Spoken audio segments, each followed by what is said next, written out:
আইসিসির বর্ষসেরা একদিবসীয় ক্রিকেটের দল ঘোষণা করা হলো। 2024 সালের ক্রীড়া পরিসংখ্যান নিরিখে ঘোষিত হলো এই দল।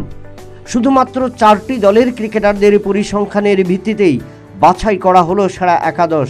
দলে স্থান পেল না ভারত, অস্ট্রেলিয়া, নিউজিল্যান্ড, দক্ষিণ আফ্রিকা, ইংল্যান্ড এবং বাংলাদেশের কোনো ক্রিকেটার। দল গঠন করা হয়েছে শুধুমাত্র শ্রীলঙ্কা, পাকিস্তান, আফগানিস্তান এবং ওয়েস্ট ইন্ডিজের ক্রিকেটারদের নিয়ে।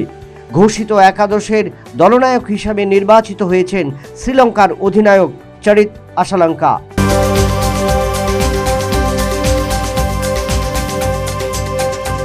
দাবার লাইভ রেটিংয়ে 2784 পয়েন্ট নিয়ে 1 নম্বরে উঠে এলেন ভারতের দম্বরাজু গুকেশ।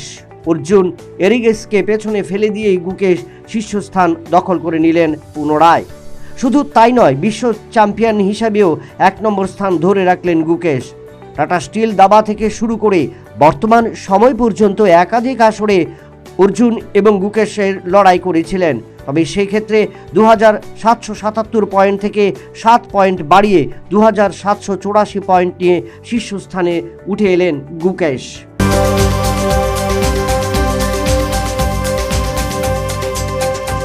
অস্ট্রেলিয়ান টেনিসের ফাইনালে পৌঁছে গেলেন ইয়ানিক সিনার। সেমিফাইনালে আমেরিকার বেন শেলটনকে হারিয়ে ফাইনালে পৌঁছে গেলেন তিনি। ম্যাচের ফলাফল ছিল 7-6, 6-2, 6-2। আগামী রবিবার শীর্ষ বাছাই সিনার খেলবেন বিশ্ব র্যাঙ্কিংয়ের দ্বিতীয় স্থানে থাকা টেনিসের দ্বিতীয় তারকা আলেকজান্ডার জেরেভের বিরুদ্ধে। উভয় তারকার এই লড়াইয়ের পর দেখা যাবে বিশ্ব টেনিসে অস্ট্রেলিয়ান ওপেনের জয়লাভ করে কোন তারকা উঠে এলেন আবারও শীর্ষস্থানে। যদিও এর আগে চোটের কারণে সেমিফাইনাল থেকে নাম তুলে নিয়েছিলেন জোকোভিচ, যার কারণে নবাগত 2 তরুণ তারকা এবার উঠে এলেন অস্ট্রেলিয়ান ওপেনের ফাইনালে।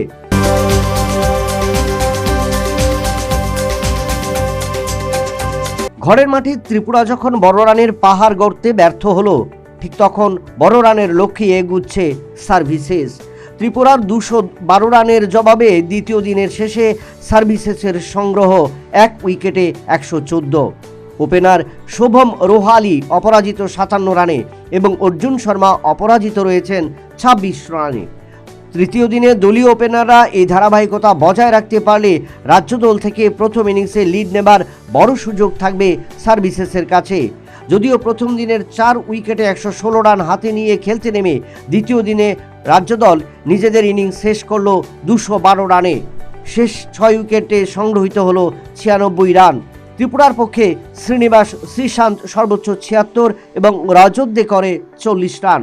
তৃতীয় দিনে রাজ্য দলের বোলাররা চাপ তৈরি করতে না পারলে অনেকটাই কঠিন পরিস্থিতি হবে এই ম্যাচের।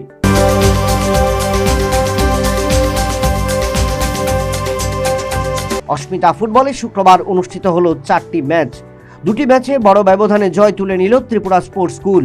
দিনের প্রথম ম্যাচে ত্রিপুরা স্পোর্টস স্কুল 3-1 গোলের ব্যবধানে অম্পিনগরকে হারিয়ে দেয়। দ্বিতীয় ম্যাচে ডনবস্কো 1-0 গোলের ব্যবধানে হারিয়ে দেয় জম্পুই জলাকে। তৃতীয় ম্যাচটিতে অক্সিলিয়াম গার্লস এবং ফুলুজানু অ্যাথলেটিক্স ক্লাব গোলশূন্যভাবে ম্যাচ শেষ করে। তবে দিনের শেষ ম্যাচটিতে ত্রিপুরা স্পোর্টস স্কুল পুনরায় 4-0 গোলের ব্যবধানে আস্তাবল কোচিং সেন্টারকে হারিয়ে দেয়। 4টি ম্যাচকে ঘিরে আংশিক সাড়া পরিলক্ষিত হয় উমাকান্ত মিনি স্টেডিয়ামে রাজধানীর ফুটবল প্রেমীদের মধ্যে। Bureau report, news vanguard.